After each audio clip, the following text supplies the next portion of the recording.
Hello বন্ধুগণ, তো ready হয়েছি সবাই মিলে আজকে ঘুরু যাব। আজকে বাড়িতে অনেক লোক। এটা হচ্ছে ঈশিতার পিসির ছেলে, আর যে পাশে পুচকুটা বসে রয়েছে সেটা হচ্ছে ঈশিতার কাকার ছেলে।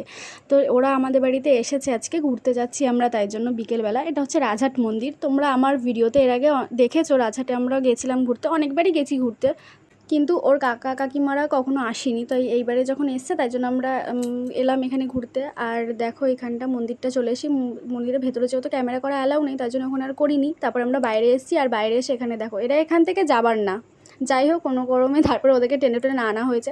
আর তোমাদেরকে আমি এর আগের ভিডিওতেও বলেছিলাম যে এইখানে সব রকম ধর্মকেই ওনারা তুলে ধরেছে, তো সব রকম ধর্মেরই সব কিছু পাবে। আর এই মূর্তিটার একটা বিশেষত্ব আছে, সেটা কী বলো তো, ভালো করে একটু দেখো ভিডিওটাতে। ওই মূর্তিটা ত্রিদেবকে একসাথে দেখানো হয়েছে, ব্রহ্মা বিষ্ণু মহেশ্বরকে। তো যাই হোক, সেখান থেকে আমরা ঘুরে ফুরে আসার পথে দেখলাম একটা হাট বসেছে, তো সেখানেই আমরা একটু ঘোরাফেরা করলাম, একটু কিছু খাওয়া দাওয়া করলাম, কেনাকাটি করলাম, তারপরে বাড়ি চলে আসলাম। তো টাটা।